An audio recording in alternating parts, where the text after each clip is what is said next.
কমলেশ্বর সীমান্ত এলাকার জনগণ তার কাছে যেন হাতির পুতুল। গত 6 মাস যাবৎ সাধারণ মানুষের উপর অত্যাচার, বাড়ি থেকে বের হতে দিচ্ছে না, ছাত্রছাত্রীদের সাথে অসভ্য আচরণ, সময় মতো স্কুলে কিংবা কলেজে আসতে না দেওয়া। আর এবার কমলেশ্বর মিয়াপাড়া চা বাগানের নাইট গার্ড এবং শাসক দলের যুব মোর্চার নেতাকে বেধড়ক মারধর করে হাসপাতালে পাঠালো কমলেশ্বর মিয়াপাড়া 49 বাহিনীর বিতর্কিত সেক্টর আদিত্য সিং। গত 6 মাস ধরে ওই এলাকার জনগণ অতিষ্ঠ হয়ে আছে তার যন্ত্রণায়।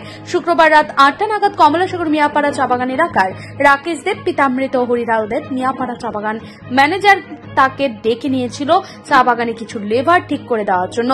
এমন সময় রাকেশ দেব যেমন কথা শেষ করে চা বাগানে অফিস থেকে বের হচ্ছিল, এমন সময় মিয়াপাড়া 49 বাহিনী 3 জন বিএসএফ, যার মধ্যে সেক্টর আদিত্য সিং এস চৌধুরী সাহেব এবং তৃতীয় সিং সর্দার আচমকা বাইক থেকে নেমে রাকেশ দেবকে মারধর শুরু করে তার একটি হাত পুরোপুরি ভেঙে দেয় বন্দুকের নলি দিয়ে। তাছাড়া শরীরের বিভিন্ন জায়গায় আঘাত করে একটা সময় অজ্ঞান হয়ে মাটিতে লুটিয়ে পড়ে যায় রাকেশ।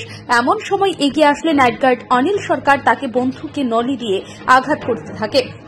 দুজনকে রাতের অন্ধকারে এমনভাবে পেটাই করে দুজনে অজ্ঞান হয়ে রাস্তার পাশে পড়ে থাকে। পরবর্তীতে এলাকার জনগণ দেখতে পেয়ে তাদেরকে মধুপুর প্রাথমিক স্বাস্থ্য কেন্দ্রে নিয়ে আসলে সেখানেও রেহাই পায়নি। অসভ্য 3 বিএসএফ মধুপুর হাসপাতালে চিকিৎসাধীন অবস্থায় তাদের উপর আক্রমণ চালানোর চেষ্টা করে।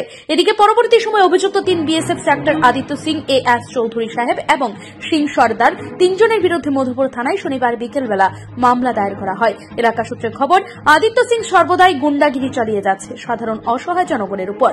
আরও জানা যায়, ছোট ছোট স্কুল এবং কলেজ পড়ুয়া ছেলেদেরকে ক্যাম্পে ডেকে নিয়ে ফেন্সিডিল এবং অন্যান্য নেশা জাতীয় জিনিস তাদেরকে ব্যবহার করতে দিচ্ছে।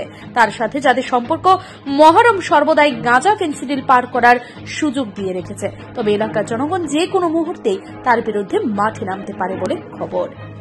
আমরা কমলাসাগর চা বাগানের যে ইনচার্জের দায়িত্ব যে আছে স্বপন দত্ত, তাই নিয়ে রাত্রে 7:30টার সময় আমার ফোন করছে, তাই অফিসে যাইতাম, গেছি। যাওয়ার পরে কইতাছে, ভাই তুমি তো কমলাসাগর 1 নম্বর বুথের যুব মোর্চার দায়িত্ব তো আছো, এই কয়েকজন পাতা বাইরে গেছে আমরা চা বাগান, কয়েকজন লেবারের ব্যবস্থা করে দোনা জিয়ান থেকে সংগ্রহ করে।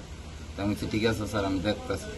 তাই না লোক কথাবার্তি কইয়া 8:30টার দিকে আমি অফিস থেকে বাইরে হয়েছি। বাইরনের পরে ওই নাইট গার্ড গেটটা লাগাই লাইছে, লাগানোর পরে ওই তারা 3 জন বিএসএফ, একজন হয়েছে আদিত্য সিং আর একটা সাহেব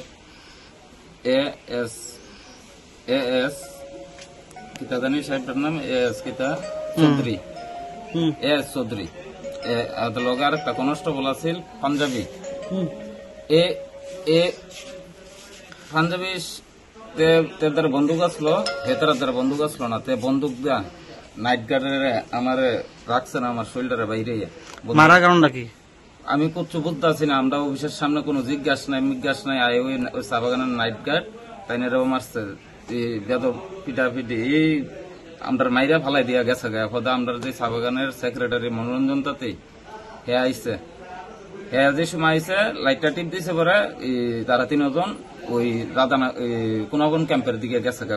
ইয়াত এভাবে আমারে ওই আমার সেক্রেটারি হসপিটাল লিয়ে আইছে। হসপিটাল লোয়া আওয়ার পরে তারা আইসে আবার পেছনে ওই যেন কমলাসাগর গিরিশ সাহেব তারা মিললে তারা গাড়ি লইয়া আইসে, যে তারা ফিরছে তারা লইয়া আয়াসেরা আমি আমার ইঞ্জেকশন করবো টাইমটার ভিতরে আবার যাইতেছে ওই কনস্টেবলটা, মানে চিকিৎসাধীন অবস্থায় মারার চেষ্টা করছে। ইয়ানো মারার হসপিটাল আয়াসেরা মারার চেষ্টা করছে। অনেকে মামলা করবেন তার বিরুদ্ধে? তার বিরুদ্ধে আমি মামলা করব। আপনি কোন কোন জায়গায় মারছে?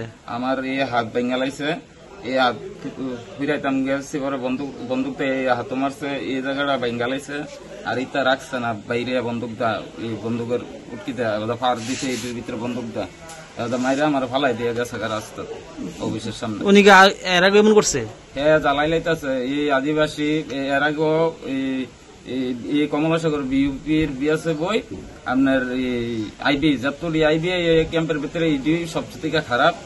এই আয়াসের এই চা বাগানের রাস্তা থেকে 2 বছর আগে ওই নাইট গার্ডেরই ফিরতেছে শুধু পেলে চা বাগানের কাম করে 176 বেতনে কাম করে তারা সংসারে চলাইতেছে না, তারা শুধু মায়ের খেতে উঠে। আমি অবশ্যই বারিন্দার দ্বারা রয়েছি, সময় কোয়ার্টার থেকে বাড়িছে, তো আমরা তো কি কোনো শব্দ পাইলে বাইরে যেমন লাগে।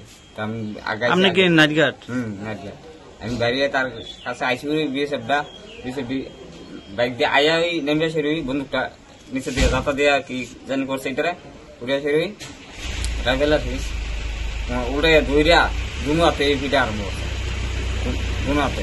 আপনার প্রতিনিধি আমি কইতাছি আমি নাইট গার্ড তারপরও মানতেছে না। আপনার কোন জায়গায় আঘাত করছে?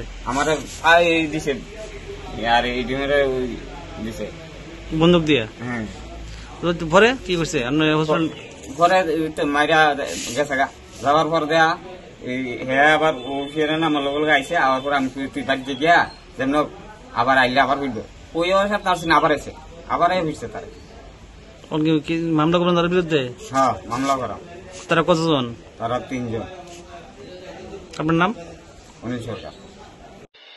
মেলা মেলা মেলা খার্চি পুজো এবং রথযাত্রা উপলক্ষে মধুপুর কৈবল্যনাথ মোটরস নিয়ে এসেছে বিশেষ আকর্ষণীয় মেলা। সেই মেলাতে নিয়ে যান আপনার স্বপ্নের বাইক।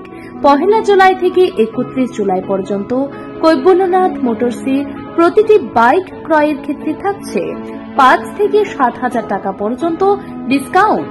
সাথে থাকছে 5 লিটার পেট্রোল এবং একটি আকর্ষণীয় হেলমেট সম্পূর্ণ বিনামূল্যে। তাছাড়া একটি লাকি ড্র কুপন যার মধ্যে পেয়ে যেতে পারেন টিভি, ফ্রিজ থেকে এয়ার কুলার পর্যন্ত। তাছাড়াও রয়েছে সান্ত্বনা পুরস্কার। পার্টস এবং মোবিলের ক্ষেত্রে 10% ছাড়। পেইড সার্ভিসিং এর ক্ষেত্রে 50% ডিসকাউন্ট। সবচেয়ে অল্প সময়ে অল্প সুদে বাইক ডেলিভারি দেওয়া হয়। পাশাপাশি পুরনো বাইক দিয়ে নতুন বাইক নেওয়ার বিশেষ সুবিধা। তাই আর দেরি না করে আজই চলে আসুন মধুপুর পশ্চিম বাজার কৈবল্যনাথ মোটরসে। যোগাযোগ নম্বর 9362025167 অথবা 9863507015 অথবা 7005951912 এই নম্বরে। Bureau report, news Tripura 24।